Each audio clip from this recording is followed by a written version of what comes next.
significant recognition, and Mr. President, is extremely humbling to me, and I'd like to receive it with gratitude to Almighty God.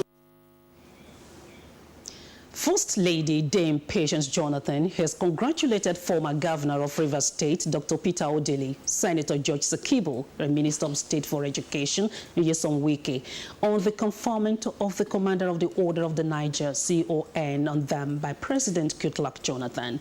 She was at the residence of Dr. Peter Odili to rejoice with the recipient, where she called on them to rally around the people of Rivers State and work for the peace and progress of the state.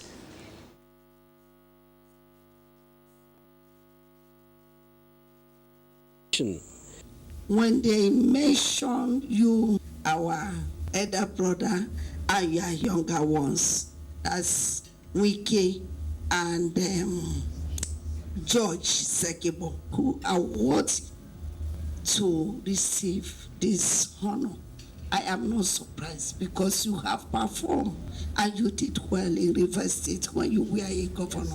Since 1967, when Rivers State was created, never before did Rivers State have the opportunity of producing 3 CONs in one day, one swearing-in ceremony.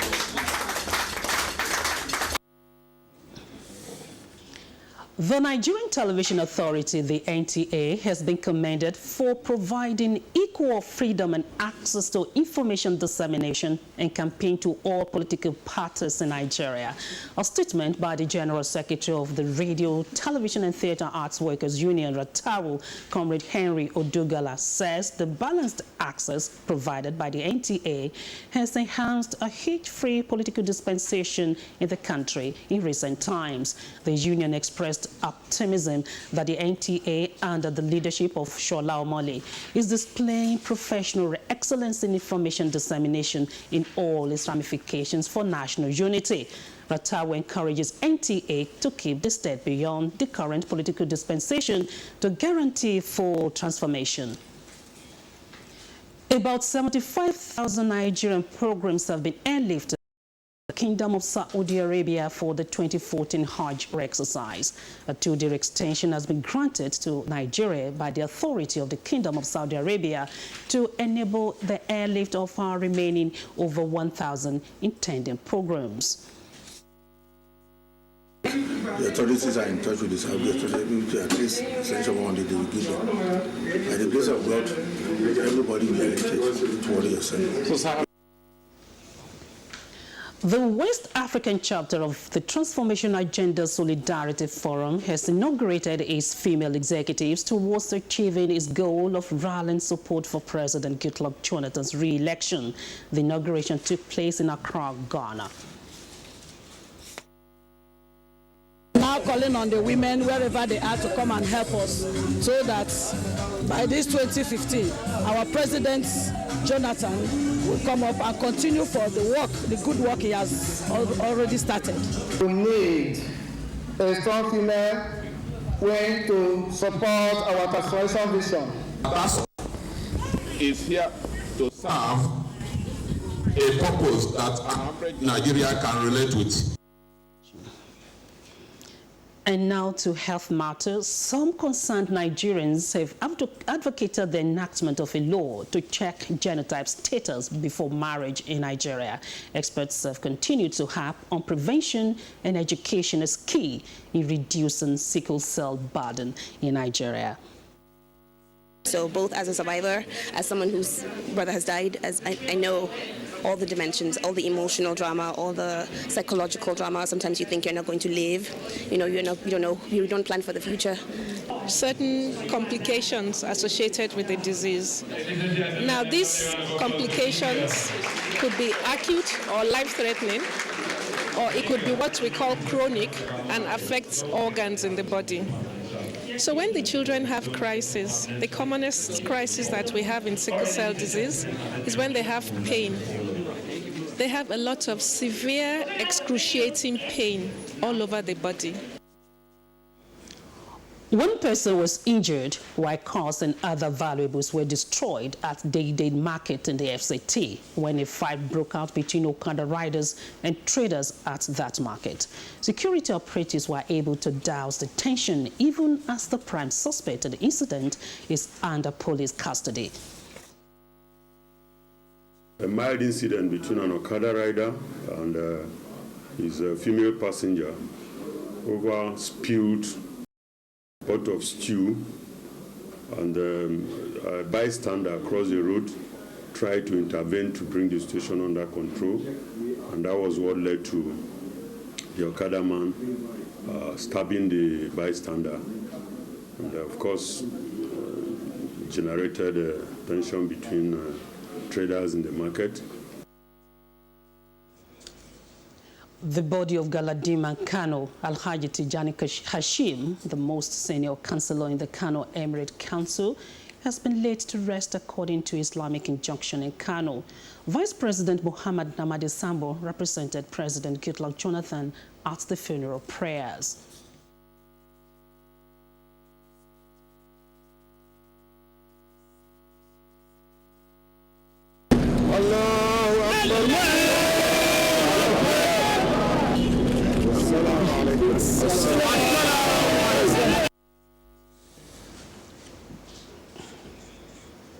Meanwhile, President Goodluck Jonathan commiserates with the Emir of Kano, Alhaji Muhammad Sanusi II, and the people of Kano on the death of the Galadima Kano, Alhaji Tijani Hashim.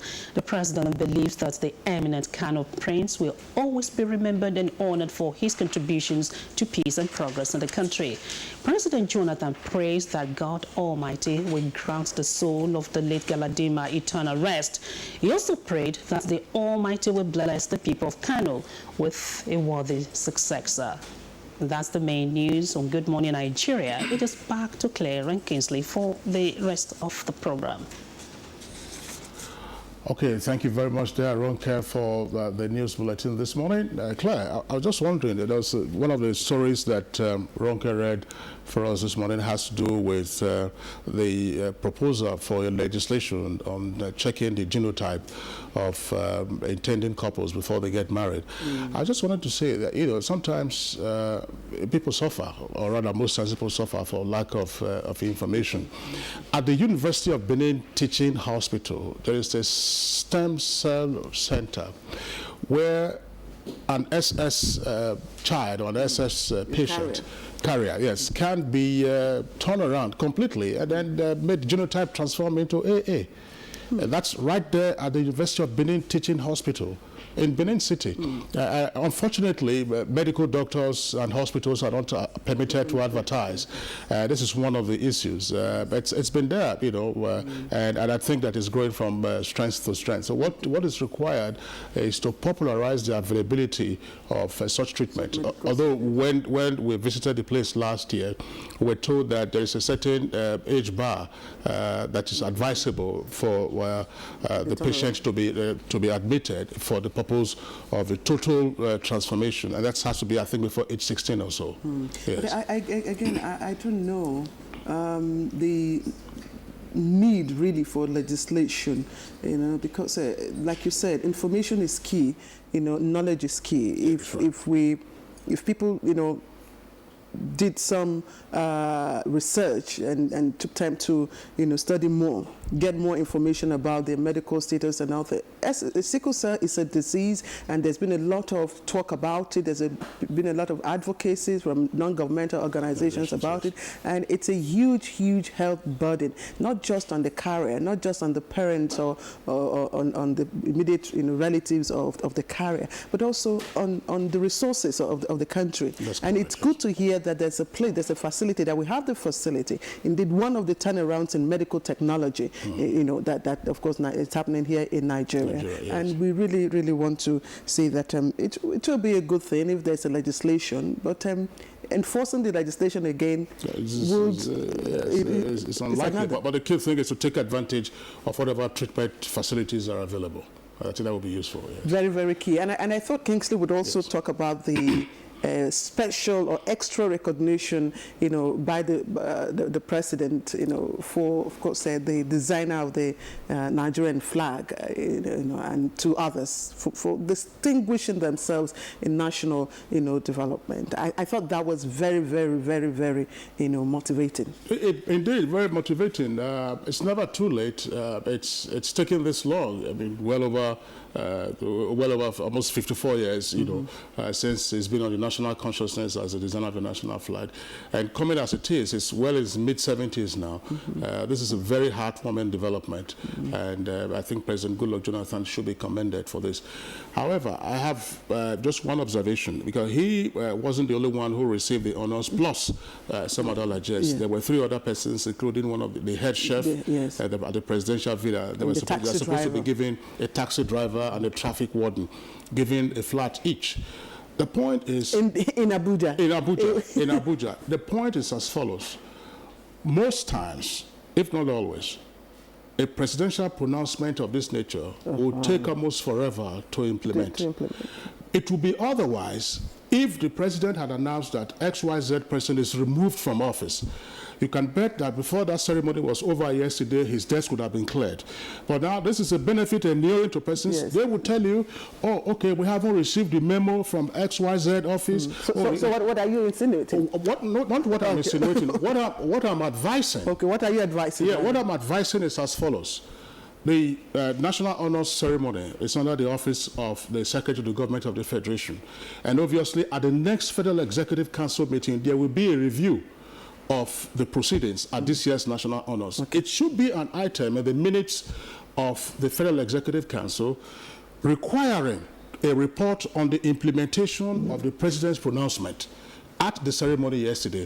And until that is enforced, or until the gestures are fully implemented, it should remain an item, either as AOB or matter arising from there should be no reason why it shouldn't even be enforced, considering, of course, the contributions of these 3 or 4, recipients of this extra recognition from the president. That's critical. But we'll take a short break now, and when we come back, we'll be talking business.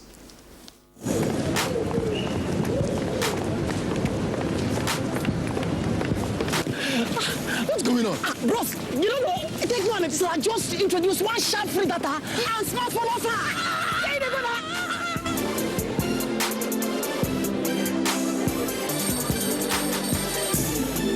Hello?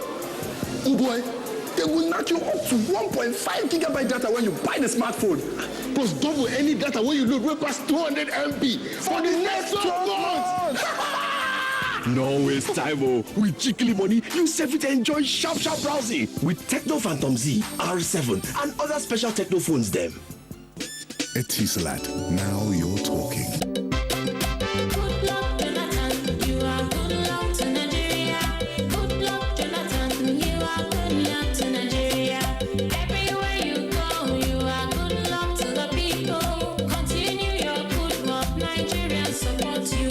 Excuse me. What people are looking for in Sokoto, we are having Sokoto. Good luck are what every parent and wishes pikin. In school, in business, in life. Everybody are look for good luck. Every country I look for good luck. In World Cup tournament, good luck. Or Louisa come back to life, good luck. The schools are now breaking all over to betterment the future of Almajiris. Good luck. Or universities are properly funded. Good luck.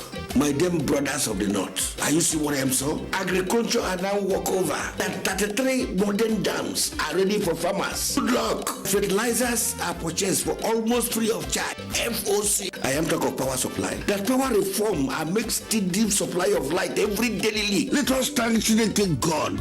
Power good luck. Good luck continue for Nigeria. This message is brought to you courtesy Transformation Ambassadors of Nigeria. Down for one vision, Nigeria. Mama's cooking. Let's help her. Wait. My mama says before touching food, you should wash your hands with soap. But my hands are clean. I can't see germs, but they're everywhere. Look under special blue light. To protect against germs, I recommend regularly use soap. Safeguard removes millions of germs, and additionally, it inhibits regrowth of germs that might cause skin rashes for hours. That is why me, mommy, daddy, and my brother regularly use Safeguard. Supported by the African Medical Association.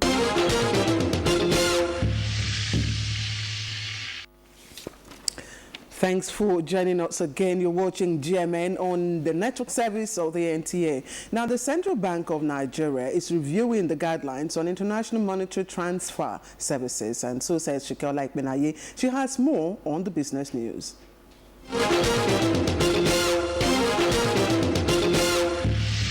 Good morning, Nigeria. And on business news today, the Central Bank of Nigeria has reviewed the guidelines on international monetary transfer services. The review, according to the Apex Bank, was carried out in order to accommodate inbound as well as the outbound money transfer services that was introduced recently. The 19-page document titled Guidelines on International Money Transfer Services in Nigeria, obtained on the CBN's website, stated that all inbound money transfers to Nigeria will be disbursed to beneficiaries who operate a bank account, mobile money wallets with the agents or through ATM.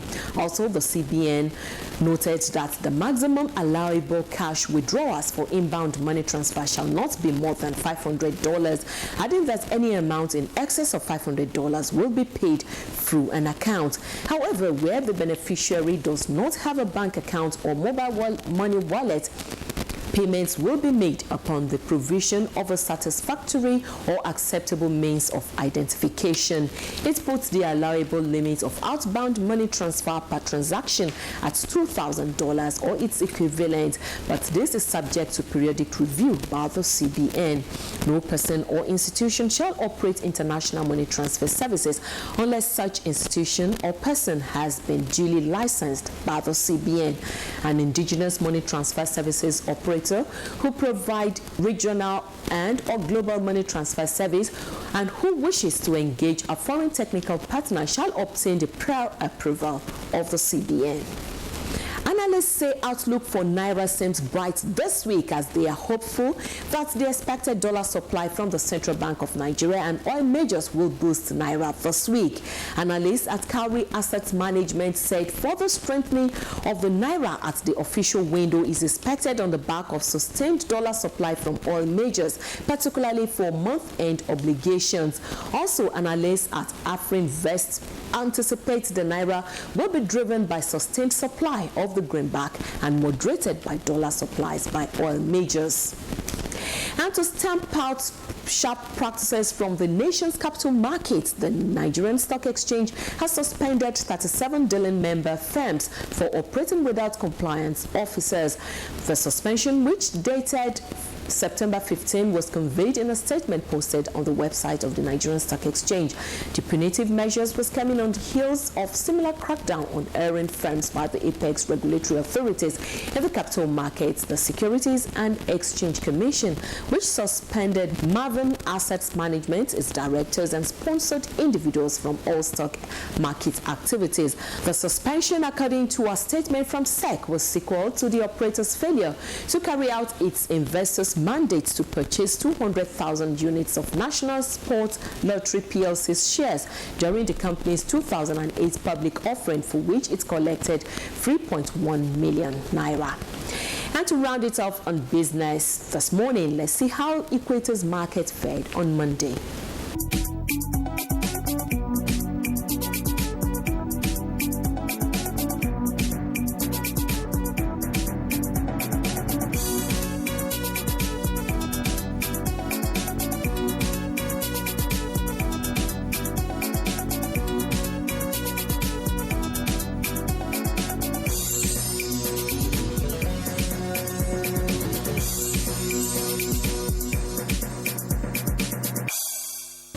That's it for now on Business News. I am Shikeola Ikpenaye. Okay, thank you very much there, Shike, for the business package. Up next for us is Newspaper Review.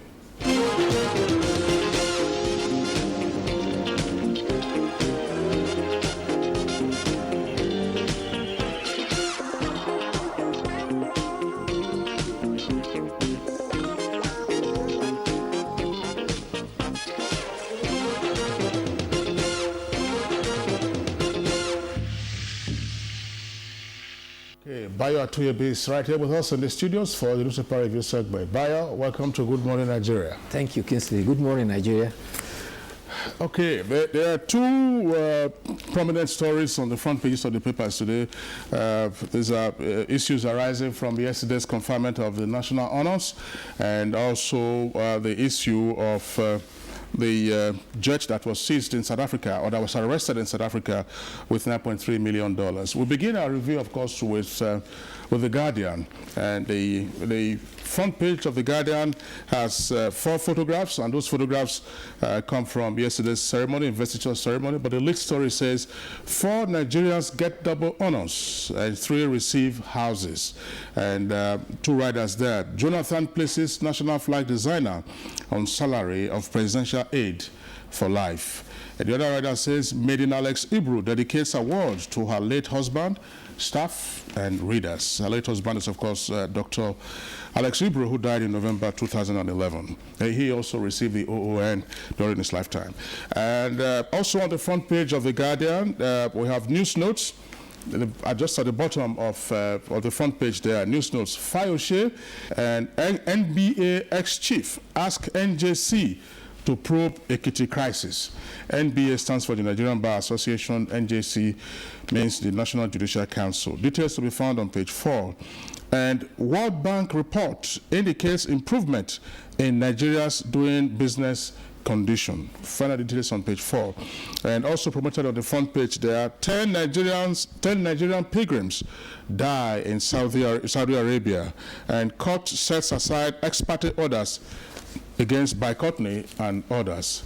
And from the front page also of Vanguard, the stories that we have there also relate to the highlights that I announced before I began the review. Just below the name flag of Vanguard, AMCON, that's the kicker. Court vacates orders against Babalakin's boycotting. Details on page 11. And Boko Haram destroys 500 houses in Adamawa. Details on page 9. And the kicker for the lead story says $9.3 million arms deal. Orise Jaffor opens up. One writer says denies involvement or knowledge of deal, and says enemies of Christians fueling division in CAN. CAN stands for the Christian Association of Nigeria. And the last writer there says, bring back our girls, threatens to sue him. That's Orise Jaffor and federal government. The photograph on the front page there, of course, is that of the designer of the national flag receiving his award from President Goodluck Jonathan yesterday. Also on the front page, Aderiye's murder. Ekiti police arrest woman, 18 others. And also from the national honor ceremony, taxi driver, cook, traffic warden, others get national honors. And then also from the Nigerian pilot, just before I call on Claire, just below the name flag of the Nigerian pilot, 10 Nigerian pilgrims die in Saudi Arabia, page 6. And of course, 8 died, 30 injured in Abuja, Anambra auto crash and riot. Details on page 6. Jonathan shocks awardees with gifts. That's the late story, the double-decker headline on the front page of Nigerian pilot. 2 riders there. Taxi driver, traffic warden, and steward get houses. Details on page 4.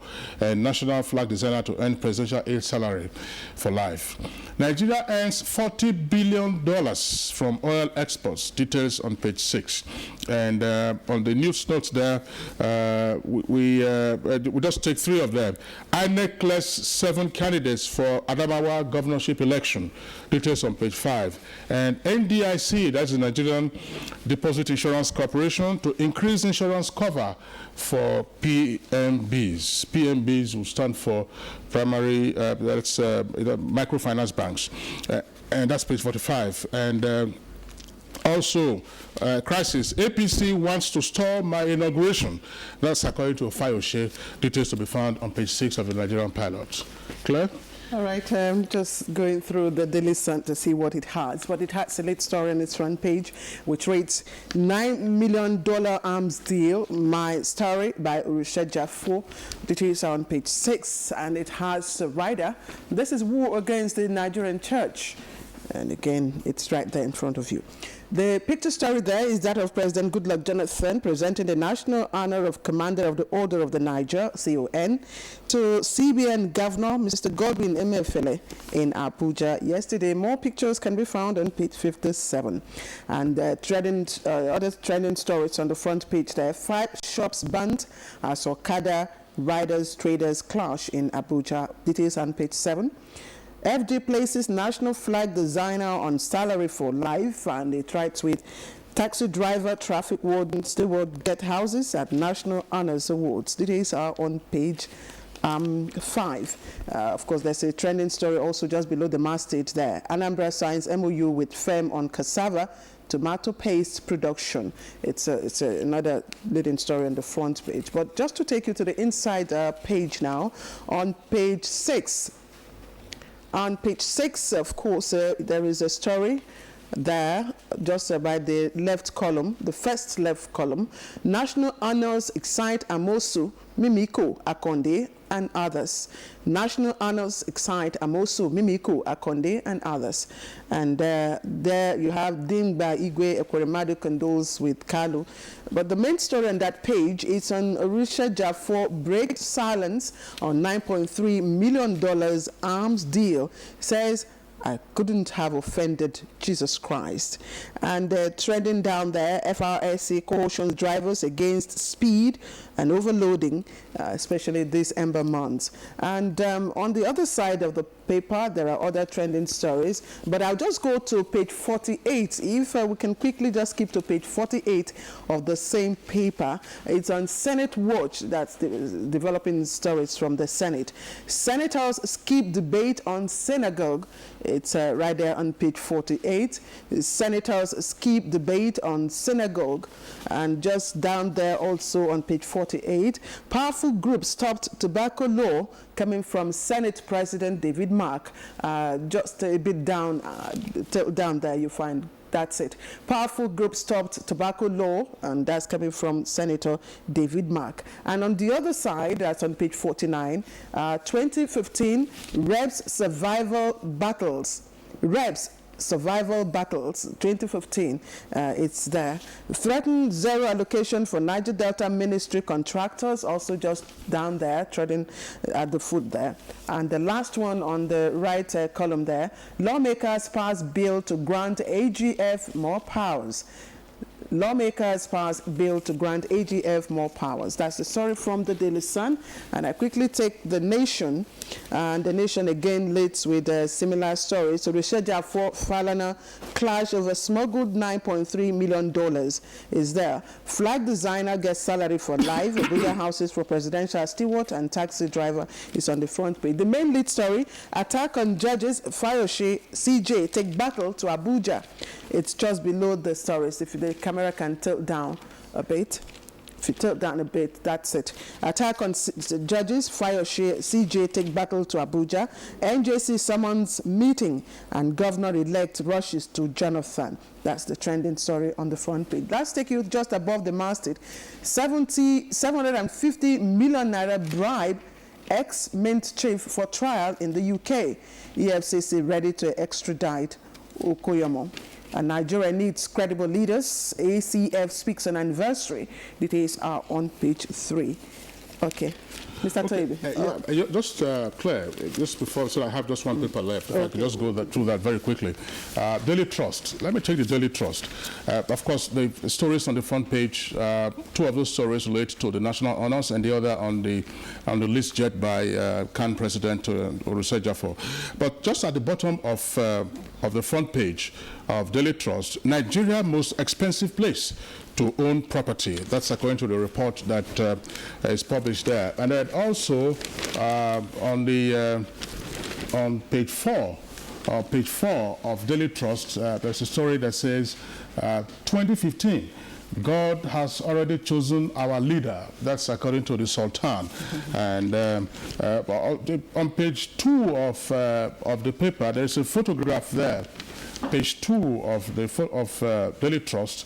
It says an accident scene at King Square in Benin City, Edo State, in the early hours of yesterday. The photograph on page 2, you can see there, it's a ring road actually, and obviously you can see the vehicle just breached the crash barrier, and right there probably was seized. So, okay, I just take the last paper since you've taken yours. It's leadership, and of course leadership is also on a celebration mood, and that's the lead picture story on the front page. 10 years of leadership paper in Nigeria since 2004. But the stories, front page stories, just coming below the masthead. National honors, Jonathan gives houses to cook, driver and others, and President Northern Governors ACF orders Mon Galadiman of Kano, and by Courtney Court nullifies AMCON takeover bid. It is on page 16. But there is one story there. It's just, of course, in a point news, what Kisley would call the news brief. We are not part of October 1 protest. BBOG, that's Bring Back Our Girls group. We're not part of October 1 protest. Details are on page 46. Okay. Yeah, Bayo. Thank you very much.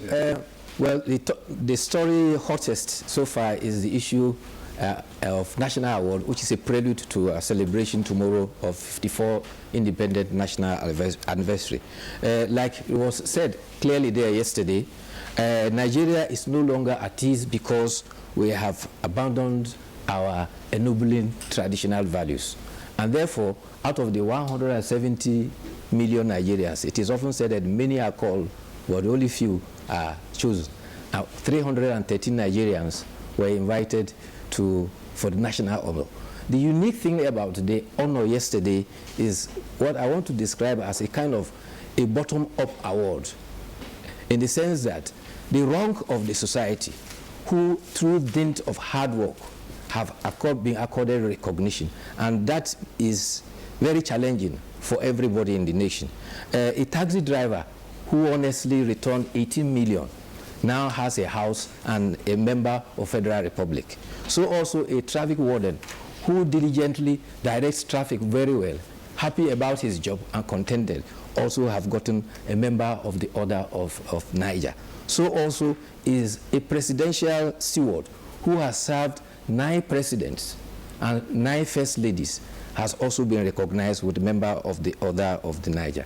But tomorrow is going to be 54 years, and rather than better late than never, Taiwo Akikume has also been given a national award and has been placed on the Presidential Assistant Salary for life. There are some papers that are reporting that is forever. Forever would mean that if eventually he comes to his demise, his family can continue. No. The directive, I think, is Presidential Assistant Salary for the rest of his life. Right. Yes. That's very touching. Yes. We have lost 10 Nigerians at Hajj. It has nothing to do with any stampede. The Hajj rituals have not begun, but okay. I think it's the Hajj weather and maybe some ailment or whatever. But as of today, 118,000 Nigerians have been airlifted in 140 flights, which started 6 September up to 28 September. And all things being equal, pilgrims are expected to gather at Mina as a prelude on Thursday, as a prelude to standing on Arafat on Friday, and Eid al-Kabir will follow the next day.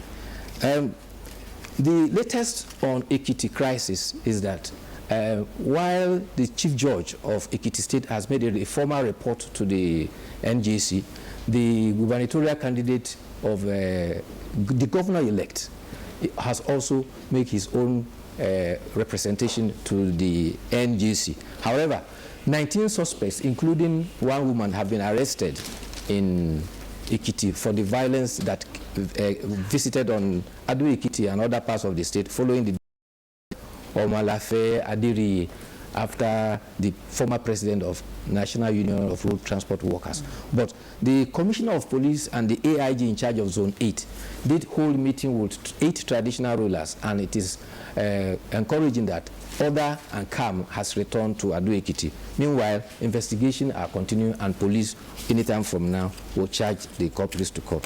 There is also a report indicating that 60 soldiers are to be court-martialed.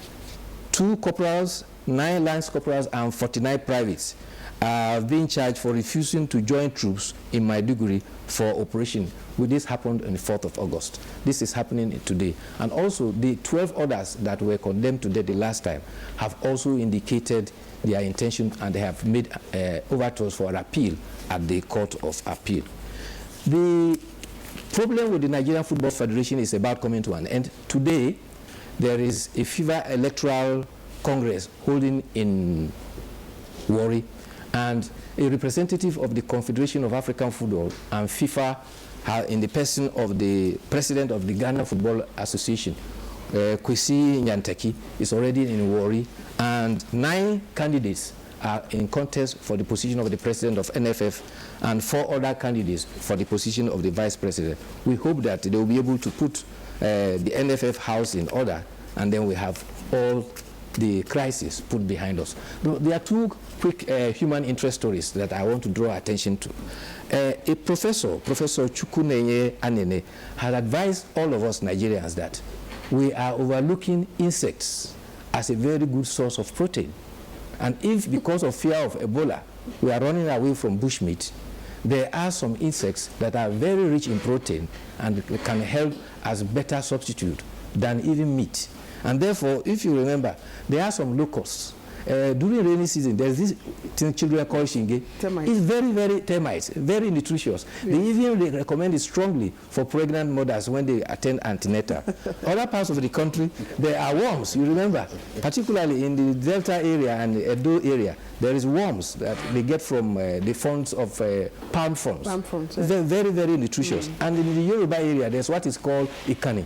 They are all insect-based, and they are said to be very, very nutritious. I don't think Kingsley has tried the termites you're talking about, but the insect. I have. I don't know. Kingsley is not very adventurous. We're talking about. I mean, since we're talking about the Delta area where they speak pidgin, let me say this in pidgin: "Me person not go eat what you go kill him." And finally, Claire, there is a Congress of old people.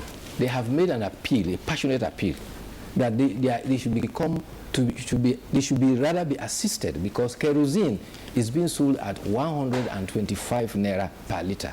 They can't afford it. But the official price is 50 naira. I agree, but down the ladder is not getting there. I tell you something. Let me conclude the appeal of gas. Gas LPG is far cheaper and safer and cleaner than kerosene. Yeah, but in the meantime, yes, these senior citizens are saying that we are old, we don't earn any living, but help us to make sure that kerosene is cheap, 50 naira per liter, and we can afford that, and we'll be able to have a comfortable life.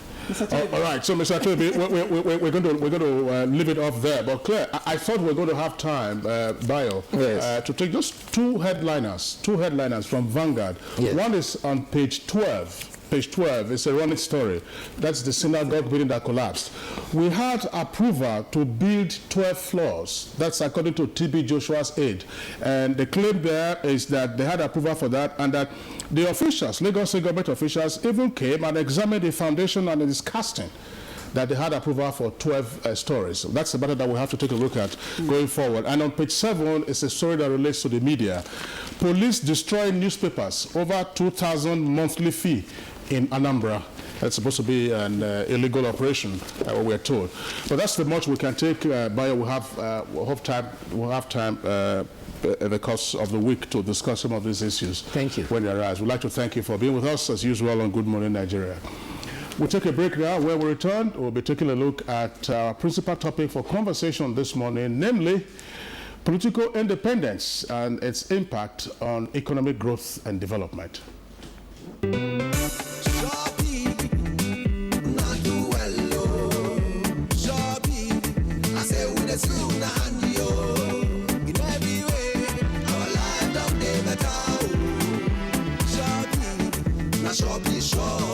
Shopee has ensured the reconstruction of the Abuja-Lokoja Road and the East-West Road in Port Harcourt. The standard gauge rail tracks from Abuja to Kaduna and Lagos to Kano indicates that our trains are coming back. The second Niger Bridge in the southeast and the local Oweto Bridge in the north central are in progress, thanks to Shorepy. Shorepy's mass transit program has made transportation easier for Nigerians. Shorepy has rehabilitated over 1,000 health centers across Nigeria. Shorepy has provided mama kits to pregnant women, and polio is on the verge of eradication. Shorepy has also ensured the provision of social amenities and through its various training programs for young people guarantees a better future.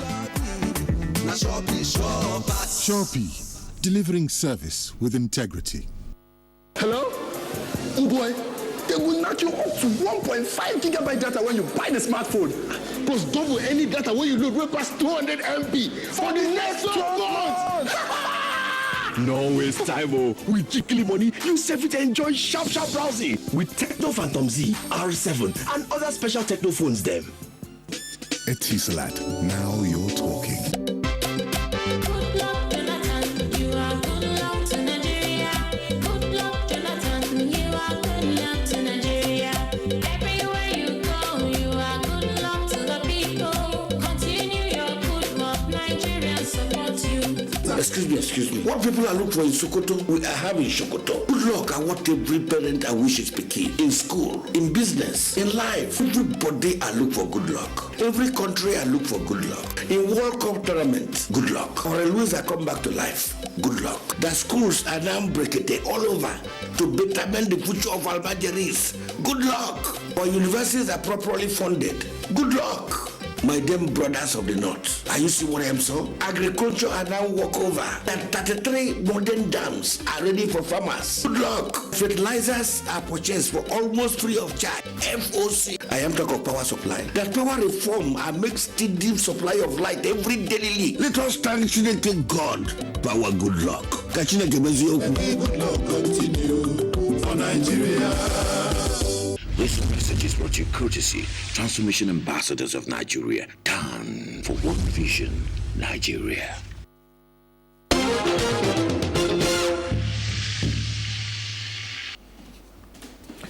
All right, thank you once again, and it's Good Morning Nigeria, and let's get on with our conversation for this morning. Nigeria's economic profile before independence in 1960 tailored to the desires of her colonial master, of course, Britain. It was an economy that was basically designed, of course, to suit the to fit the economy of the empire and those, of course, who controlled it. In other words, what this means is that the economic structure was designed to attain the objectives of the British government. Now, post-independent independent Nigerian government, however, made attempts to restructure the economy with the introduction of various national development plans. Since then, successive governments have initiated different economic policies and structures aimed at improving the nation's economy. Here is Timothy Yusuf in a report taking a look at the journey so far. A cross-section of Nigerians said the country since independence has remained a sleeping economic giant with numerous potentials to become a world-class economy. These potentials, however, never materialized due to a series of unfortunate political and economic events, ranging from military incursions to the civil war and above all, corruption. Why Nigeria is still, people are still looking at us as a third world nation, especially, Africa, is because we have not tapped our resources. If we tap our resources equitably, we tap our resources strongly, I tell you, we are going to be the next thing to happen. From the pre-colonial to post-independence, agriculture was the mainstay of Nigeria's economy. Groundnut in the north, palm oil in the south, and cocoa in the west. With the discovery of oil in the 70s, attention shifted to the oil as the major source of the nation's revenue, thereby relegating agriculture to the background. Investigations revealed that in 1989, Nigeria was classified by the World Bank among low-income countries based on the Apex Bank's 1987 data. In 1989, the World Bank also declared Nigeria poor enough to be eligible, along with countries like Bangladesh, Ethiopia, Chad, and Mali, for concessional aid from the International Development Association, its affiliate. there is a lot of importance attached to infrastructural renaissance. And what I mean by this is that we are trying to reactivate our railways, we are building on our roads, and we are putting in place infrastructure that includes one very important element, and that is energy. Once we can get energy right, then I think Nigeria's GDP will even double in as little as even 10 years. The decline in per capita gross national product was also revealed to have persisted until oil prices began to rise in 1990. Analysts said the good news, however, is that various economic reforms of the past decades have put Nigeria back on track towards achieving its full economic potentials. From 2003 to 2007, for instance, Nigeria attempted to implement an economic reform program called the National Economic Empowerment Development Strategy, NEEDS. The purpose was to raise the country's standard of living through a variety of reforms, including macroeconomic stability, deregulation, liberalization, and privatization. So I am thinking that we should go beyond making palliative policies that are aimed at addressing immediate problems within the lifespan of an administration to making long-term planning for the sustainable development of our economy, so that where one administration stops, another one will continue. The introduction of Sure P, it has also created not just improved on the life of the people, but also having, increased the number of employment opportunities amongst our youths. Presently, Nigeria is the largest economy in Africa based on rebased figures announced in April 2014. It is also on track to become one of the 20 largest economies in the world by 2020. All right, thank you, Timothy Yusuf, for that package. Now, joining us from our Lagos Network Center is Mr. Bolaji Ogunshaye. He is a senior social scientist, a sustainable development expert and administrator, as well as a member of Vision 2020 Central Working Group. Mr. Ogunshaye, thank you for joining us. Good to see you once again. Very much. Good morning. Begin by asking you, that Nigeria's economy is obviously moving away from the usual mixed economy structure to a more free enterprise, functional free enterprise, where the private sector is playing an active role. Now, does that excite you? Well, sustainable development excites me. And maybe as we go further on, our economy will have the marks of what you call a sustainable development experience.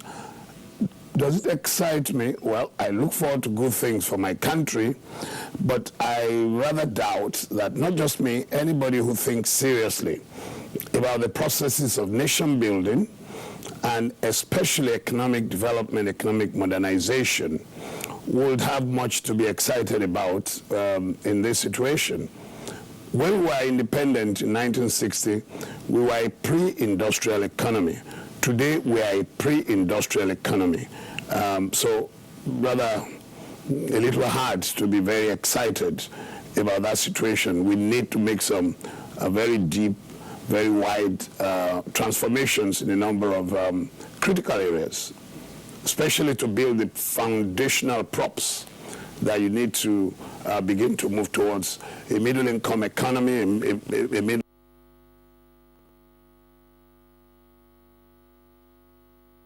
technologically functional, viable economy. We are not that now, so maybe I'm not very excited.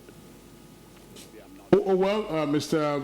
Ogunshaye, let's step back a bit and in fact acknowledge that for the most part of the past 54 years, we were in some economic wilderness. But there is also the view that we may have discovered a compass to get us out of the woods. You're a member of the Central Working Committee of Vision 2020, and I'm sure you didn't waste your time at the course of that assignment. The transformation agenda also derives from Vision 2020, and a number of stats, including the rebasing of the Nigerian economy, which places it as the largest now on the African continent, would seem, of course, to contradict your somewhat pessimistic perception of the Nigerian economy. What went wrong in the past that we should avoid now so that we can ratchet up the growth of the economy? Well, I do not have a pessimistic view as such of the future, but I was asked whether I was excited in terms of where we are today, and I think not just me, a lot of people will not use the word excited about our reality today. After all, we've had a lot of oil, and we've not used it to industrialize the economy. Our education today, I mean, if you look at it by the results of the recent WAEC, the falling university education standards, even though the number of universities themselves is exploding. Yes, there are scenarios ahead of us by which we can achieve the necessary transformation if we follow them religiously. Remember, Vision 2020 is not the first of its kind that we've had. We have had Vision for 2000. I think we had another one for 2010. And apart from this, we've had also sectoral visions or goals. Education for all by this time, housing for all by that time, and everything. So it is the sum total of that gives rise to one not being very excited. Having said that, there's nothing in that says if we follow certain paths among the various paths that are available to us. I mean, in certain areas of development, especially in the private sector, you have what they call scenario planning, where you can chart 3-4 possible futures for an enterprise, for an entity, for a society. If certain things come together, if the stars are aligned in a particular kind of way. So we say, look, these are the baseline situation today. So if we do that, it will take us to Ibadan. If we do this, it will take us to Enugu. If we do that, the other one, and the other one, it will take you to... So you now have to say, will you rather be in Ibadan, Enugu, or in Maiduguri? Do you understand? I'm using this as just, rather raw examples of certain futures, okay? The scenario planning helps you to chart futures. So yes, in some of the things we have now, if we follow certain paths, yes, we might arrive at a reasonable future, but, we've seen that it takes a lot of discipline. It takes doing the right thing in the right way at the right time, not just by 2-3 people, not just by the people we call leaders, but various segments of the society. You have this macro effect of a lot of right things being done throughout the system. Literally a systemic, immanent trend towards doing things right, doing things well. But right now, if you look at the dominating influences in our polity, they do not give you the encouragement to think we are going to follow the best paths. You have to look at our attitude in public life, in politics, and even in our conception of what we're about. I think we should be about building a nation. And you build a nation, your major rod, your major instrument for that is economic modernization, building wealth that is inclusive, that is expanding, that is incremental. Because you see, the kinds of, political row, ethnic, for instance, look, when I was growing up, and I'm sure even you, because, I know a bit about you, the man at the other end. In those days, we were not even hearing so much things like the Igbo nation, the Yoruba nation, the Shekiri nation. Every village now has become a nation. And that doesn't give me the impression of people who are coming together. But again, you have to separate. Is the political leadership that talks in these ways or the middle class? The average Nigerian just wants to get on, wants to work very hard, make an income, do well with their children and everything. And I think we need to put in place the foundational props that will help the Vision 2020 ideals to be achieved. Now, we are very close to the target date of that vision, just another 5 years. And I would like to just see, as an optimist in the Nigerian project, I would like to see those foundational props in place. One, let us move away from over politics to over economic thinking. There's too much politics around and too little policy. We've got to, especially at the leadership level.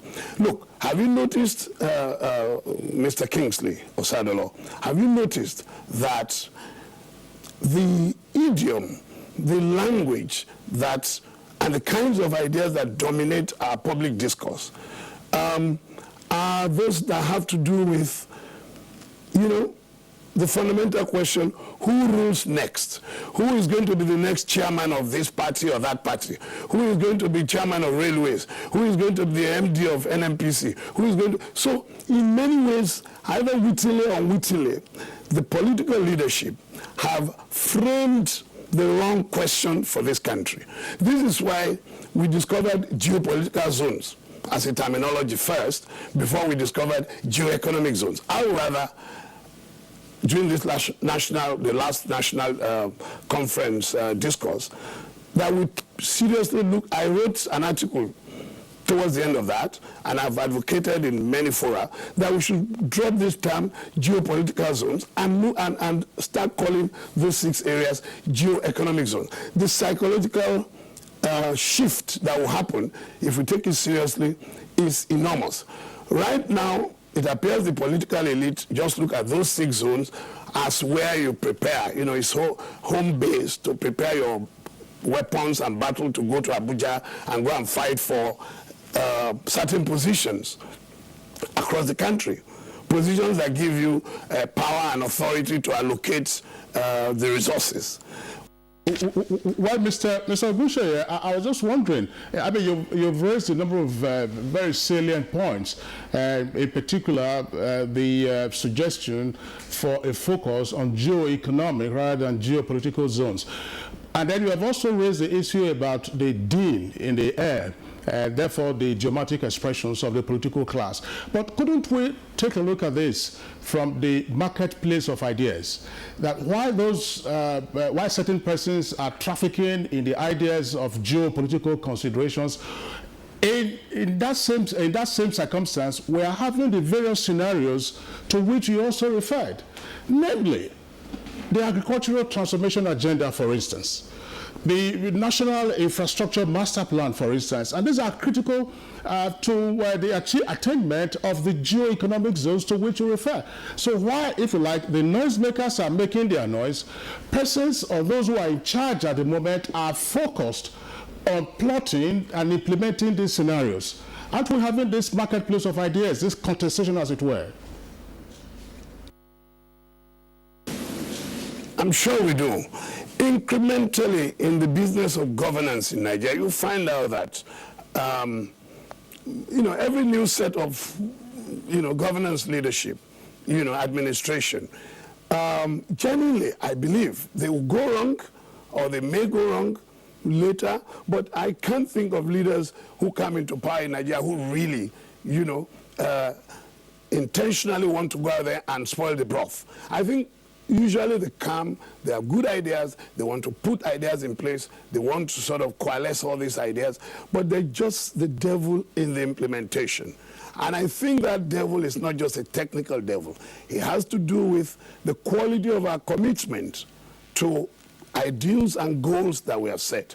You see, I think what we need maybe just to step back one and build a set of organizing principles, big ideas around which the national transformation, the nation building. See, I keep talking about nation building.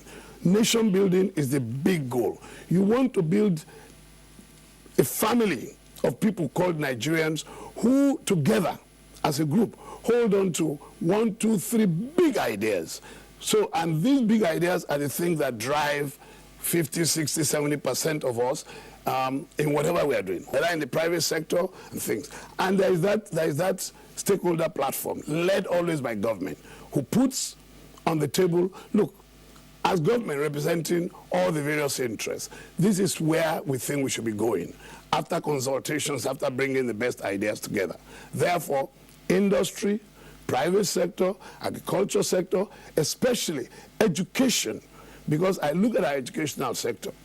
In fact, in the Vision 2020, my role was coordinator of the subgroup 2, that was dealing with all these kind of social development things, and I was coordinator for education and employment.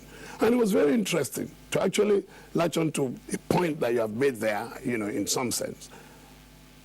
I had to collect materials, fact books and everything from the Ministry of Education, Employment and Productivity.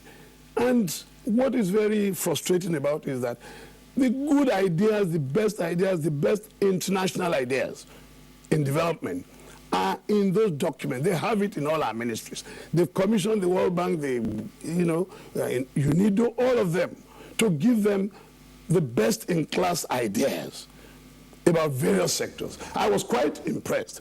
You know, I mean, look, I was in the UN for many years. I thought a lot of people in government had been, you know, but even if many people don't know, what you find out, they bring people who know, they rub minds with them, they have all these documents. Then you ask yourself, why are they not being implemented? Why are we not seeing the impacts of these great ideas? Look, I didn't take any big ideas to Vision 2020 Central Working Group because I was quite impressed by a lot of the ideas in the government books. But what do you do about implementation? That is where commitment again, seriousness, okay, shunning corruption, doing the right thing in the right way at the right time. Look, I'll tell you something. We always say Britain, America, Switzerland, if you go there, everything is working well. But do you know why? Millions of people, maybe hundreds of thousands of people in some cases, have done little pieces of work, little pieces of assignments behind, you know, behind the counter, behind the underground train station. They do these things in a robotic way every day. They do a lot of little tasks and pieces. Somebody goes to check, you know, maybe a pressure hose, he brings it out, you record, you know, what has it measured. You do certain little chores, and when you bring together the hundreds of thousands of people doing the right thing the right way at the right time, you have these kinds of technologically, industrially, administratively predictable society that we admire. But we all right, Mr. Gusai, one of the criticisms, you know, of course, coming from economic experts regarding our economic development and where we are today is that ours is highly government-driven. You know, government controls it in addition to providing the macroeconomic framework, you know, of course, for attaining our economic desires. Now, again, how can the private sector, you know, that also is accused of also depending on government for some form of, you know, patronage, how can the private sector also help to drive our economy? Well, look, there are, for me, from point of view of policy, high policy, there are certain things we have not done well enough. We have not put them in place. Look at the relationship between the society at large, don't even just say the private sector, and governments. Government in our society, the government is taking too much, for instance, resource power to itself. In normal economies that are moving ahead, they want to become structurally very strong. Do you know what you have? There is usually more money out there in the hands of society with private sector businesses, small businesses, high net worth individuals, groups. Do you understand? Cooperatives and things. More of the money, financial resources in society will be out there. Government keeps a rather smaller percentage that it gets through taxation, you know, all these other special privileges, okay? And government uses that to create the enabling environment for these other actors to invest. But in Nigeria, look at it, it's the government who is always the richest. Go to, I don't know, Adamawa State, Lagos State, everywhere. It is the government that holds the hugest amount of money. And when you have this kind of, even the little that people get from working hard, you put people all over the place in uniform to stay, and 10 people are checking, 10 different agencies in uniform are checking driver's license, that they're collecting bread. The hand of the government in Nigeria is too deep in the citizens' pockets.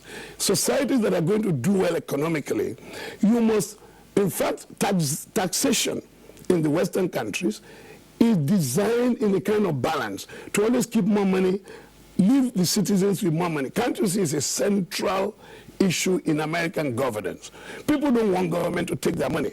They say people can invest better than government will do. People will not be too corrupt to themselves the way government, who is managing Mr. and Mrs. Public's money, doesn't know who this person is. They cannot manage that money as efficient on your behalf as you can do. But in Nigeria, we should get away from this business of government holding far too much money compared to the rest of society. That's one of the big foundational problems I'm talking about. Another one is emphasis on education. Education is directly relevant to economic development. What sort of priorities do you have in education? Right now, our priority is to produce something called graduate. Every Tom, Dick, and Harry wants to be graduate. People who have capacities, natural capacities, in a wide number of other areas, they want to be graduate. Our children finish high school. They have not got these 2 subjects. They stay at home for 3 years. I want to get my credit in this. I want to get, after that, I want to get my UMB or something, post-JAM. Do you know there are many children in this country that stay at home 4 years trying to get this or that so that they can go to university, only to finish and not get a job? Can we go back to SS1 and start giving quality career counseling and say, look, you, based on what we see about you, where your competencies are, do you know these are the 3 paths that are open to you?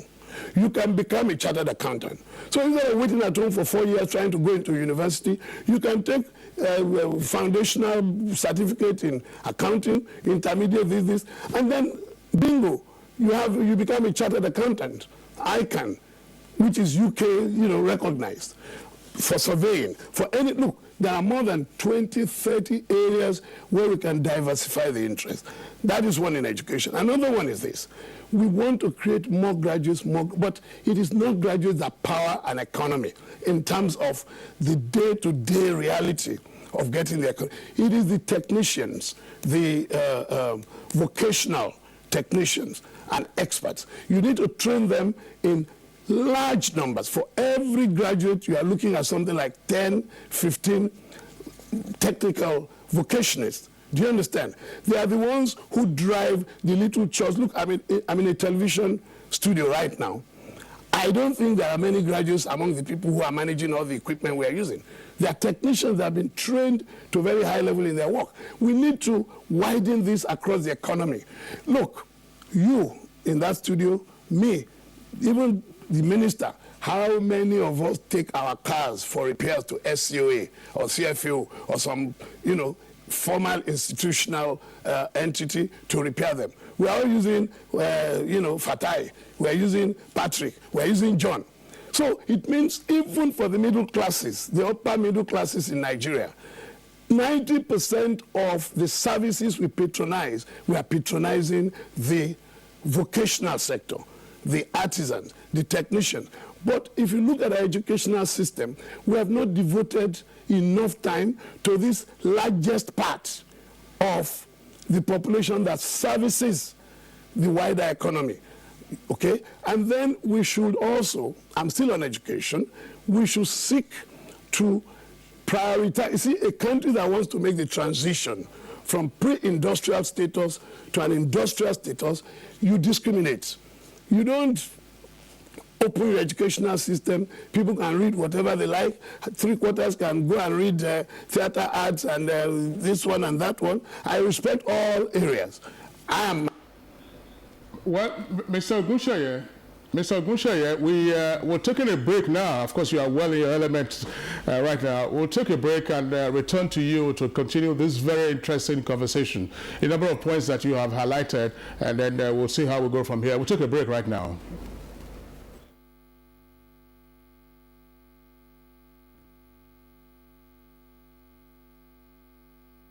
We shall fail. All Nigerians should understand that a divided Nigeria can only mean catastrophic consequences for the entire black race. We all African countries count on you, and you are our beacon of hope. That when Nigeria sneezes, all of us will catch cold.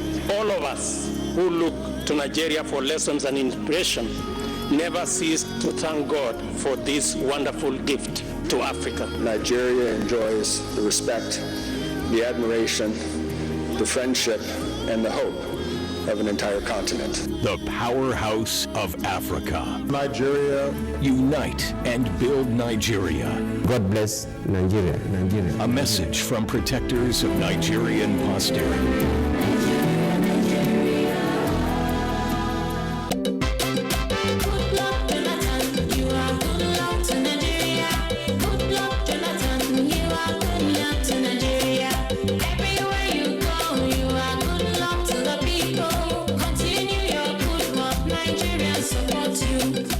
Excuse me. What people are looking for in Sokoto, we are having Sokoto. Good luck at what every parent and wish is picking. In school, in business, in life. Everybody I look for good luck. Every country I look for good luck. In World Cup tournament, good luck. Or Louis I come back to life, good luck. The schools are now breaking all over to betterment the future of Albageris.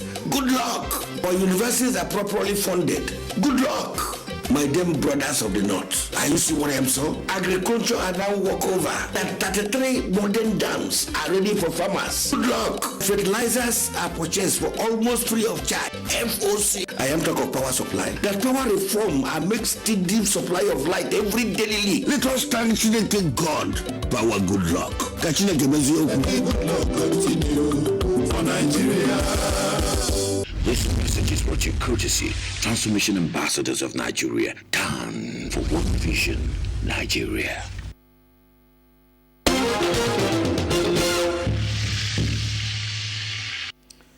All right, thank you very much for joining us, and we'd just like to appreciate Mr. Bolaji Ogunsheye, who has just spoken to us on this matter.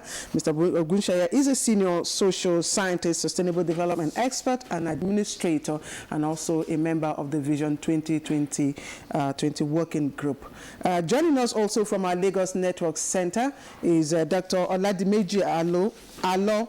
He is former DG Financial Training Institution of Nigeria. Mr. Alo, thank you for joining us on Good Morning Nigeria. Thank you very much.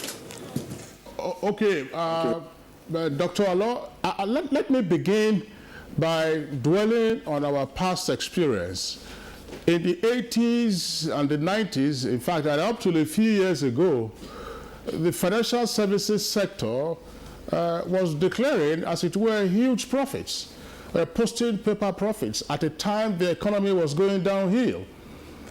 More graduates were being produced, there were no jobs, the farms were closing down, the textile factories were closing down. How did we come about this mismatch that there seemed to be excessive focus on numbers rather than on inclusive growth, and how do we avoid those mistakes of the past going forward? Okay, the period you referred to, what actually happened was that the players in the financial services sector were actively involved in the business of intermediation, and they created several products and they did several things that boosted their performance and their productivity. But there was nothing strange in the fact that that sector grew faster than the other sector. That's often the case in most economies too.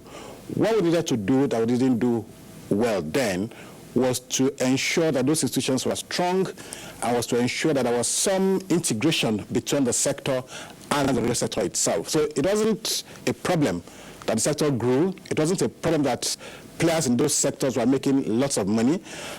What was left out was integrating that sector and making the sector to support the real sector and to ensure that it became a catalyst for development. Already, we are seeing a transition from that era of intermediation to a greater focus on the real sector. For instance, the agricultural transformation agenda, the focus on properly funding and financing SMEs. Are we getting it right this time, or are there obstacles that we should be wary of?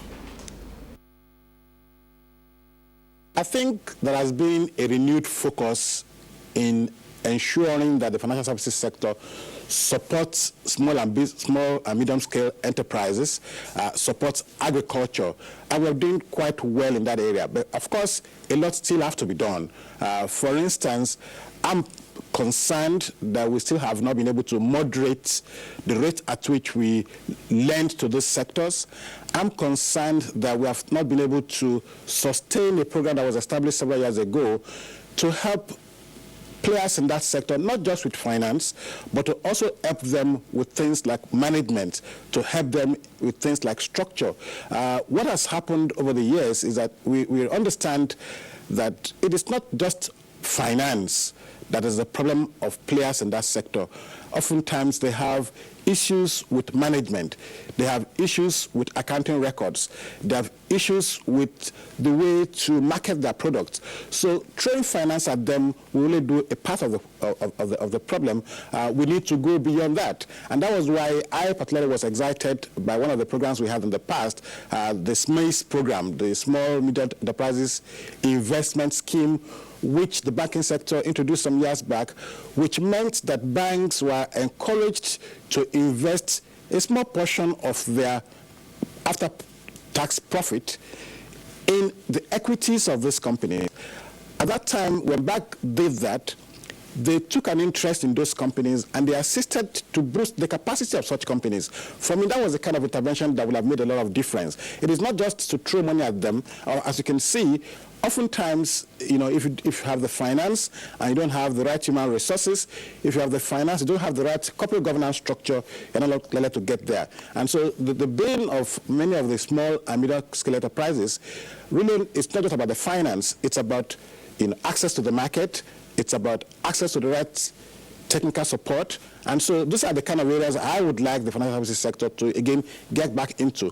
How do you support your customers beyond just providing finance? How do you support their structures? How do you support them to market better? How do you support them to develop their human capital? Those are the kind of things I think we should be doing if we actually intend to develop the economy from the point of view of the small and medium-scale enterprises.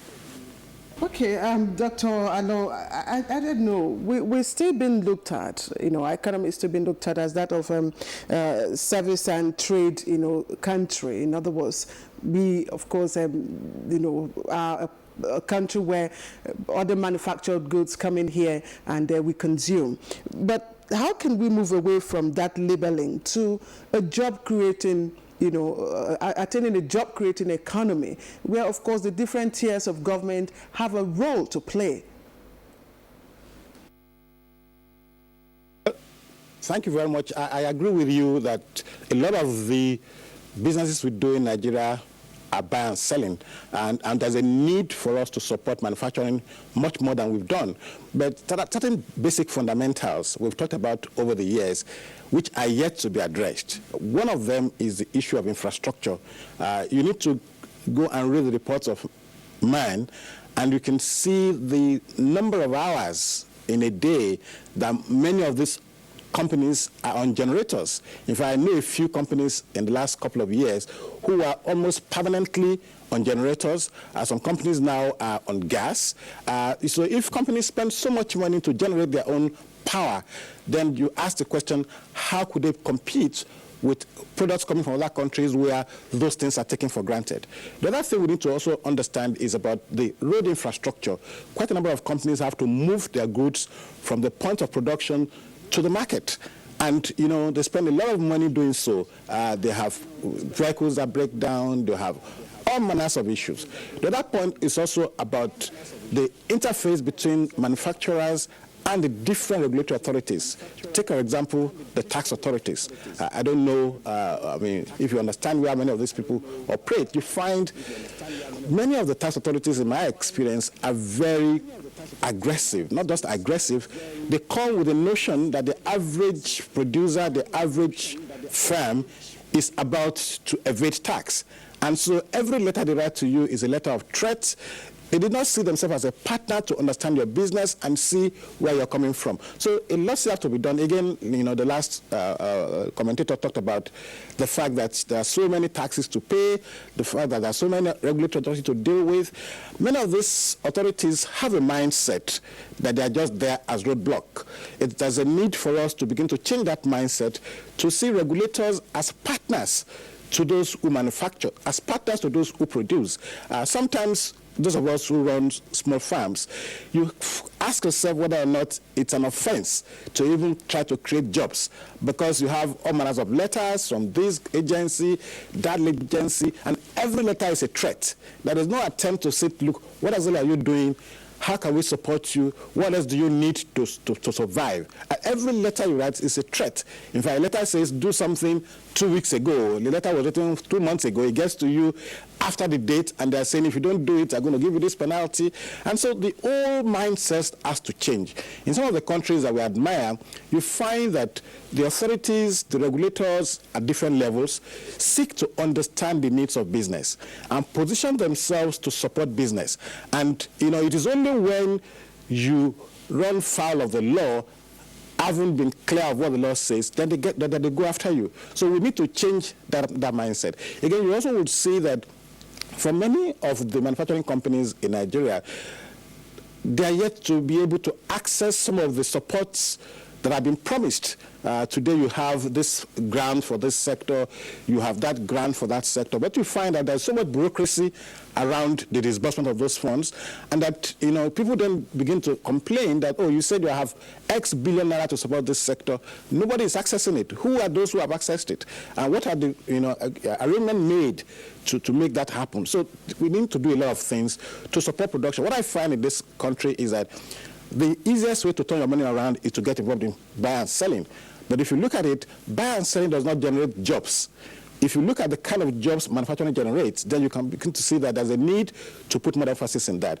Of course, even the services sector, beyond buy and selling, a lot of the service sectors also help to create jobs. It may not be as high as manufacturing sector. So we all need to have a robust policy on job creation, a robust policy to support agriculture, to support manufacturing, and those sectors that could help reduce the problem of unemployment that we face in this country.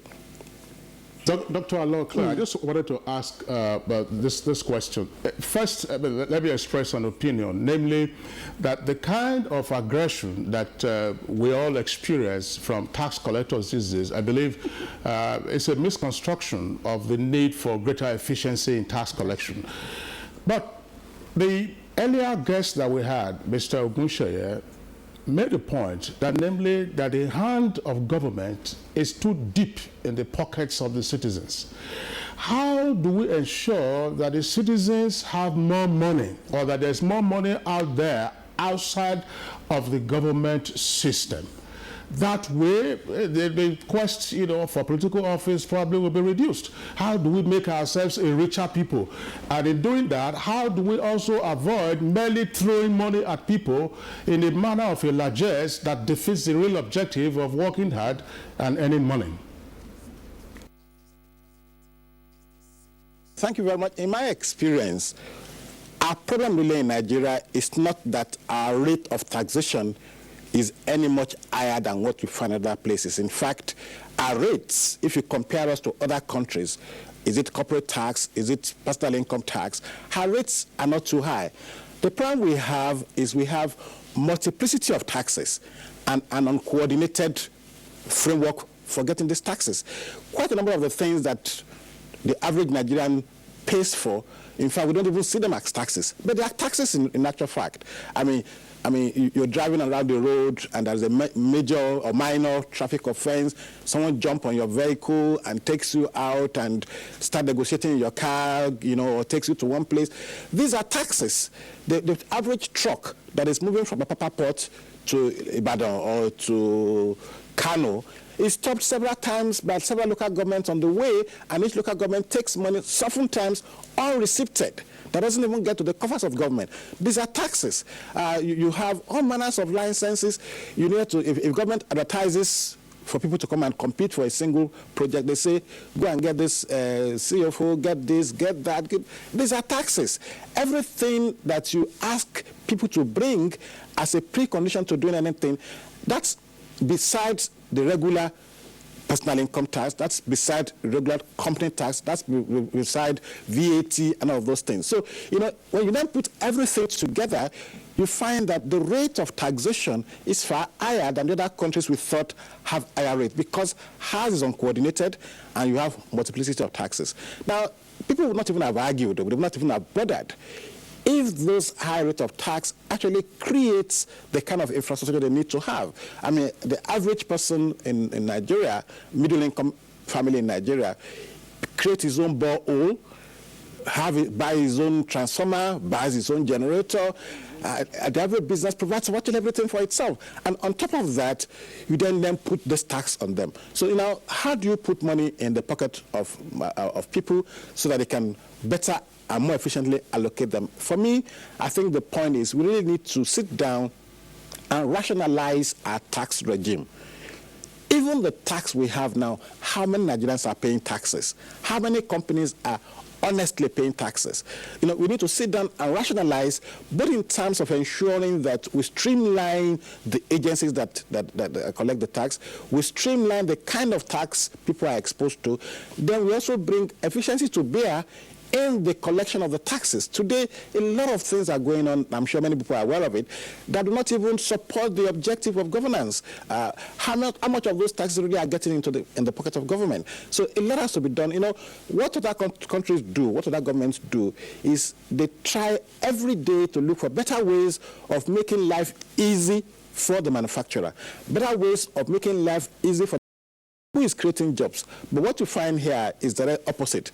It is that every regulation, every authority helps to create one more additional block between you and the objective of creating productivity and the objective of creating income. So we need to change our mindset. A mindset that sees the role of government as facilitating production, the role of government as facilitating the creation of wealth, not government as someone who stands there to always raise the flag. And people always make the joke that, what kind of thing do you do? Do you hide in a corner and jump in front of someone who has made a mistake, or you actually show the guy direction so that he doesn't make the mistake in the first instance? Until we change our orientation from that, we're going to have what we have today, whereby many of our companies, many of our manufacturing companies are not competitive. They cannot compete. That's why they're always making pleas that you should go and put a barrier, don't let this come from China, don't let that come from Korea, because they cannot compete. Because the cost structure they have makes it very difficult for them to compete. And how long are we going to go on that way for? So we need to have a comprehensive review of our regime of taxes, a comprehensive regime of our regime of how government interfaces with business, if we truly want the private sector to play a leading role in our economic development. Dr. Kingsley, Dr. Oladimiji Alo, just your concluding remarks there, that we need to have, of course, a complete review of, and reform of our, regime of taxation, of course, how government interferes with businesses in this country. We'd like to thank you for your contributions, Dr. Alo, and you are former DG Financial Training Institution of Nigeria and Chairman Berger Pint. Thank you for coming to Good Morning Nigeria. Thank you very much. You're welcome. You're still watching GMN Good Morning Nigeria on the network service. We'll take a short break. When we come back, we will be having our next guest, and Professor Lani is here with us. There is an Ebola virus epidemic in some West African countries. The Nigerian government wants you to be aware and watch out against the spread of Ebola in your community. Help keep our country safe. Refer anybody coming into Nigeria from any other West African country to a hospital for proper medical screening. And watch out for severe cases of fever, headaches, diarrhea, chest and abdominal pain, sore throat, cough, red eyes, and bleeding from the eyes, ears, and nose. Protect yourself. Wash your hands regularly with soap and sanitizer. Avoid contact with the blood, urine, feces, or saliva of animals like bats, monkeys, gorillas, chimpanzees, or infected persons. The Ebola virus is deadly. Don't catch it. Don't spread it. This message is brought to you by the Federal Ministry of Information. What is going on? Haven't you heard? Samsung and Etisalat are having the most amazing free data and smartphone offer ever!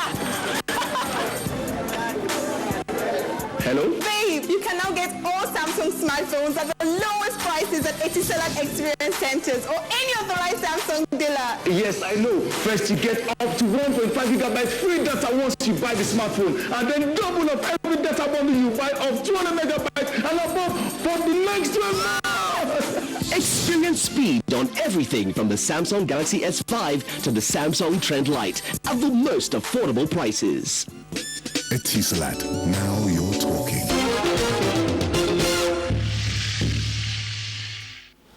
Okay, this is Good Morning Nigeria. We have joining us now Professor Oyinlola Olaniyi, a professor of economics at the University of Abuja. Professor Olaniyi, would like to welcome you to Good Morning Nigeria. Thank you very much. Okay, we are discussing the fate of Nigeria's economy in the last 54 years, but we're not bemoaning the agonies of the past. Instead, we're trying to shed more light on our path out of the economic woods. We've had two guests already from our Lagos Network Center. One of the points that has come up is, for instance, on the political economic perspective, that there appears to be too much emphasis on geopolitical considerations rather than geo-economic considerations. In your opinion, how do you think that we can scale up the advantages that we are beginning to see now in our economic growth and development? Well, to talk to your question, in every federal state, you want to balance economic opportunities across the country. To that extent, every country, I mean, you want to make some provision so that people who are doing very well, sections that are doing very well, are able to pull along sections that are not doing well enough, so that at the end of the day you are able to get some kind of balance, and that is very important for political harmony within the system. But having said that, I will agree that in Nigeria we are over emphasized it to the extent that it is affecting efficiency. Of course, we have to always try to balance efficiency and equity. But when you put equity first without considering efficiency, then what you will share will be poverty. And that's, I think, what we are experiencing in all sectors, in the public sector, and even to a large extent in the private sector, because the private sector in Nigeria is a parasitic one, continues to be a parasitic one, depending on the public sector. So apparently, if you don't have somebody in a particular office in the public sector, and you are in a particular section of the private sector, you may not be able to have a headway. So that is the downside of overemphasizing geopolitical structure,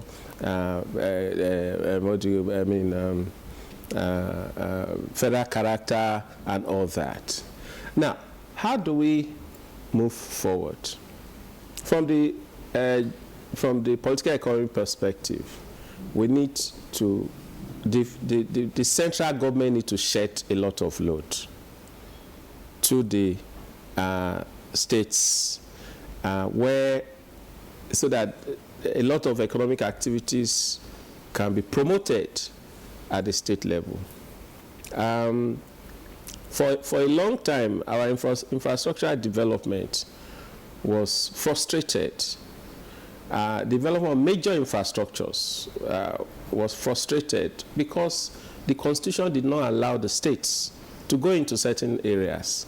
For example, the Constitution did not allow the states to generate and sell electricity. The Constitution did not allow the states to participate in railway development. That is why all the issues about unbundling and political these things. And this frustrated. Take a state like Lagos.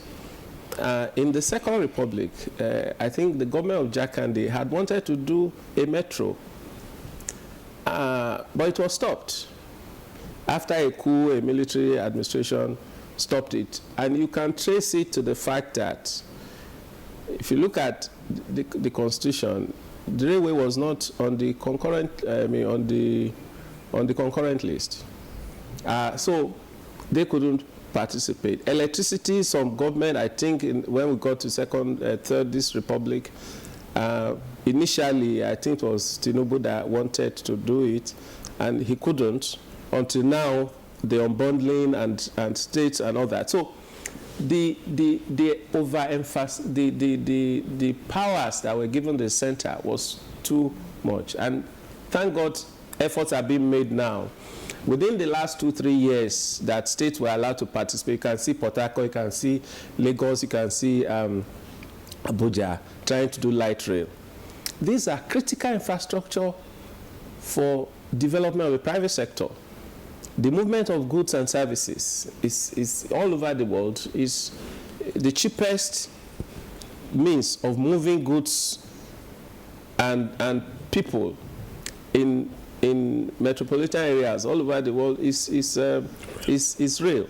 So if we did not allow it to be developed because of political considerations, then we were really part of the thing. And the main reason really now that Nigeria has not been able to develop manufacturing is because we don't have electricity. When Ghana got it right, some of our factories moved to Ghana. Okay, so that is very important. It's very important for us to look at the Constitution and see where we should allow states to do more in order to develop. You see, the point is that states, in a federal state, in a country, states will copy themselves. If one state goes ahead in a particular area and they are doing well, other governors will go and do, you have peer review, and other governors will go and do what that state did to do well. And that way, the thing, development is able to go around. So in order to develop manufacturing, which is actually the major problem we have, we are happy that they say we are now the largest economy in Africa. Yes. But it doesn't say much in terms of social development. South Africa is 118. The 2014 edition of the World Development Index came out. And South Africa is 118. Nigeria we moved a step, we're 153, we are now 152. Ghana is 130 something. We are still low human development country, and a lot of even West African country. Ghana is a medium human development country, and the reason is the structure of our economy. We have been growing, but the growth has not been happening in sectors that have high employment generation capacity. The employment elasticity of our growth is low.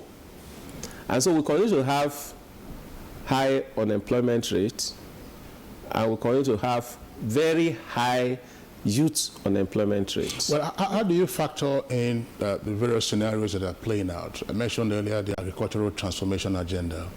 There's also the National Infrastructure Master Plan and then the National Industrial Master Plan.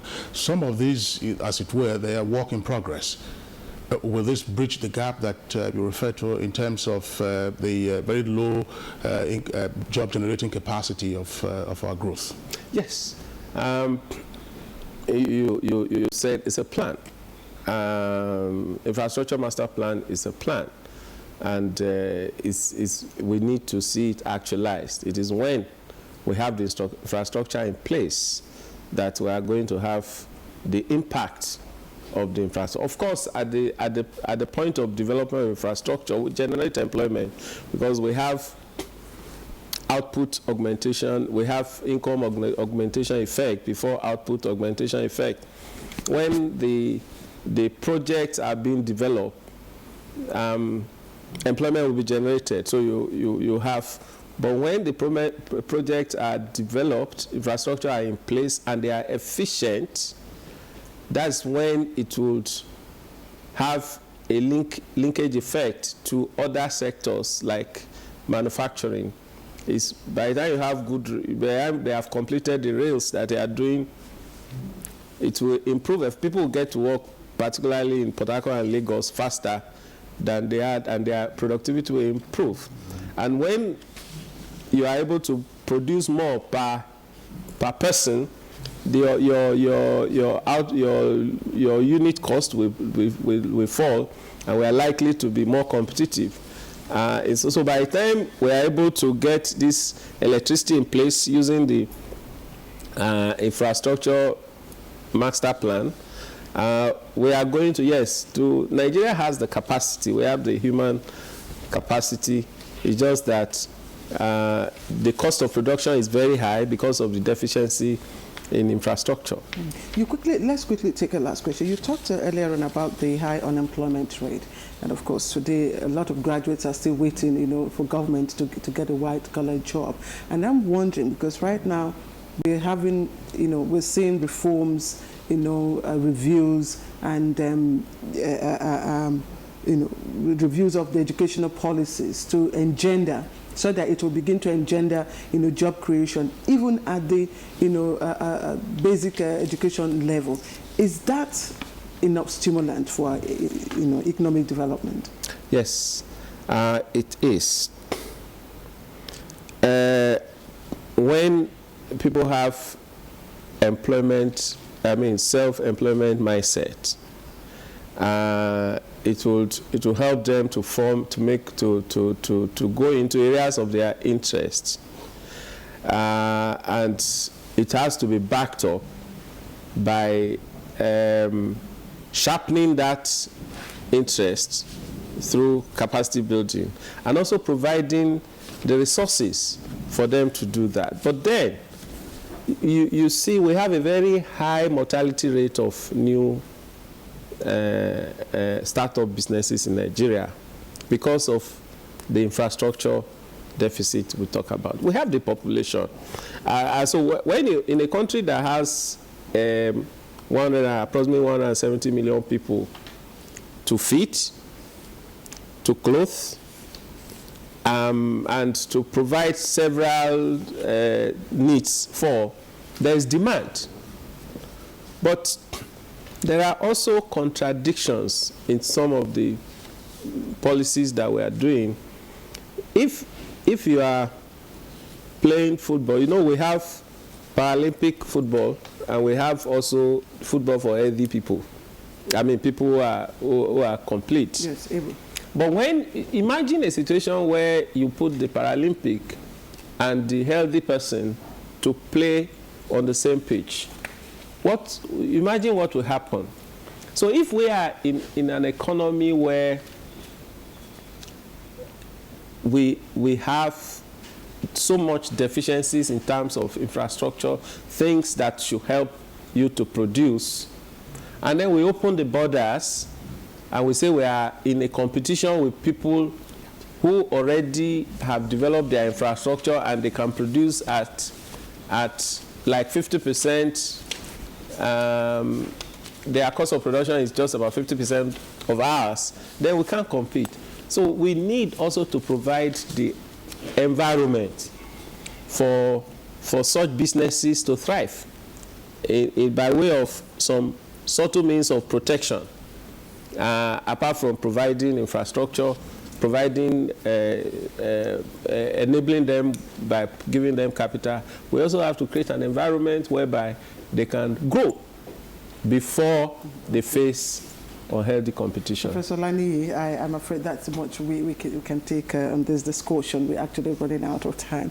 But thank you. We're very glad that you could make it despite the challenges you had while coming here. Thank you very much. Thank you. Professor Lani is Professor of Economics, University of Abuja. Now we move on to sports. And the Nigeria Football Federation, NFF, is getting set to elect new members into the board of the Federation. The elective Congress is holding in Warri, Delta State. That's part of the sports package with Musbao Danwahab.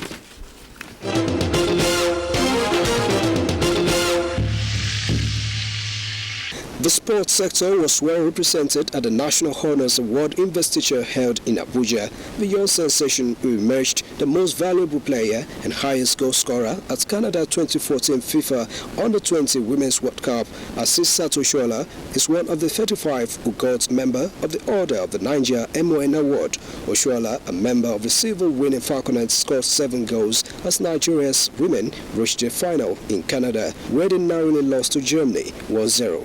I feel appreciated, and it has really boosted my morale to do more things, to give my best in every competition I go to represent my country well. Also, out of those who got the MON award are the members of the victorious 2013 National Under-17 football team, including Wonder Kid Kelechi Iheanacho and 8 2014 Commonwealth Games gold medalists also received the national award. Assistant coach Under-17 football team Emmanuel Munike and 3 others received awards, and member of the Federal Republic MFR category.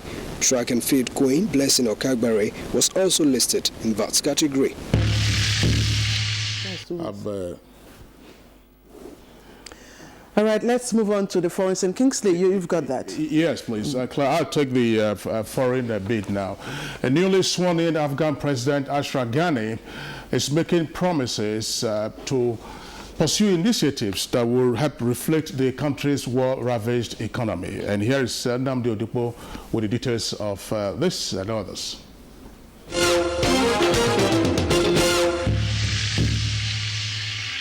And then welcome. Afghanistan's President Ashraf Ghani says he would work for long-term peace and has promised to tackle corruption and to effect constitutional changes where needed. In the long-form speech after being sworn in as the new Afghan president, Ashraf Ghani promised reforms, development, an end to poverty, measures against corruption, and a clean-up of the judiciary.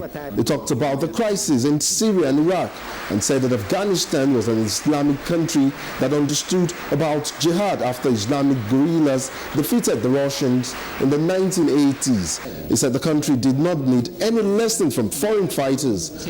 The swearing-in ceremony of Ashraf Ghani was attended by more than 100 dignitaries at the presidential palace in Kabul. On the crisis in Hong Kong, China said it opposes any external force supporting illegal movements such as the Occupy Central. The Chinese Foreign Ministry released the statement in reference to the pro-democracy movement in Hong Kong amid massive protest in the former British colony.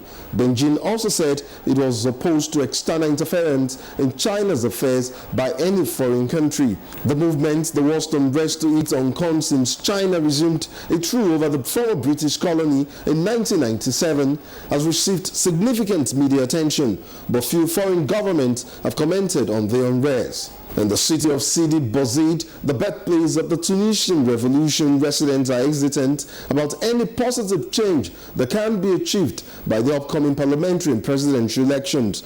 Since its 2011 uprising, Tunisia has advanced towards full democracy and is seen as a model for the region. Tunisia is to hold its first full parliamentary elections on October 26th after adopting a new constitution this year. Since the 2011 revolution, Tunisia's political transition has been crisis-ridden. With a new broad-based constitution now agreed and in force, the October 26th parliamentary election should complete Tunisia's transition to full democracy. And the Spanish government has formally asked the Constitutional Court to declare as illegal Catalonia's planned vote on independence from Spain, a move that paves the way for the non-binding referendum to be blocked. The leader of the northeastern region of Spain, Artur Mas, signed a decree on September 27 calling for the vote to be held on November 9, putting the local government on a coalition course with Spain. While it could take months or even years for the Constitutional Court to rule on the issue, the vote will be effectively suspended as soon as the court accepts to review whether holding the referendum violates the Constitution or not. And finally, the heads of Azerbaijan, Iran, Kazakhstan, Russia, and Turkmenistan attended the fourth summit of the Caspian states in the southern Russian city of Astrakhan. The leaders met for a walking visit first to discuss the most important issue, the legal status of the Caspian Sea. Caspian Sea, the world's largest inland body of water, is rich with oil and gas deposits, and the region is crisscrossed by oil and natural gas pipelines. And that's it on the foreign scene. Good morning.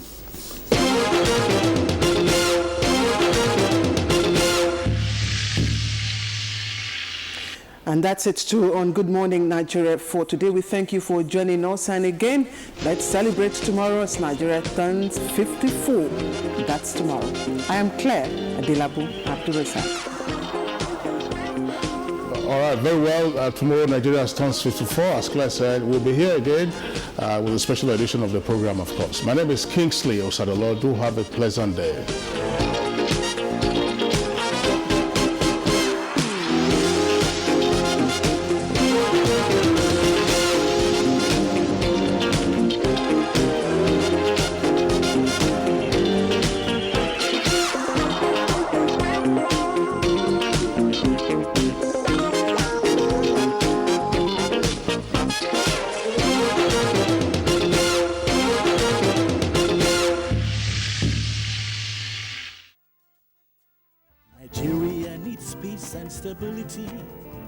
Achieve our goals in unity.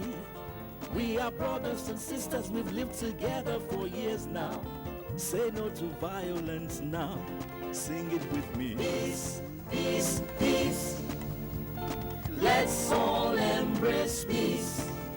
We are brothers and sisters, we've lived together for years now. Say no to violence now. No religion preaches violence. We need understanding and tolerance. You can be you, I can be me. That's the way it should be. Say no to violence now. Sing it one more time. Peace, peace, peace. Let's all embrace peace. In the family, in schools, at work, everywhere. Say no to violence now.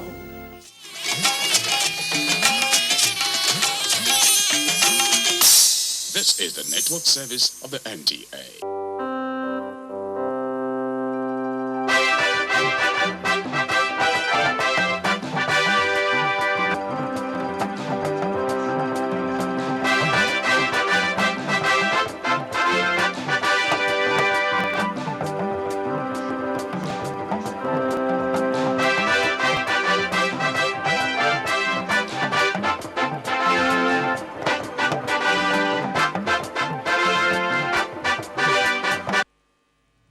Hello, very good morning to you. Thank you for joining us on the program Sports Reel, the last in the month of September, as today is the 30th of September. And we have lined up sporting stories to spice your morning.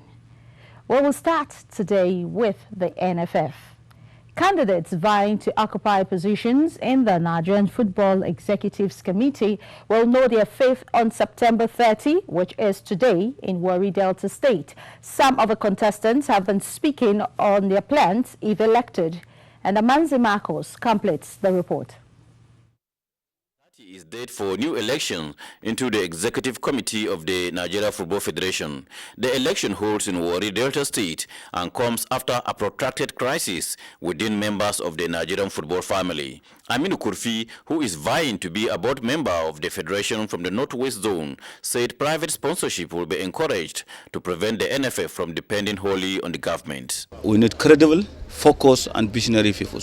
As an economist, the whole issue, if you look at all over the world, is the issue of largely recession.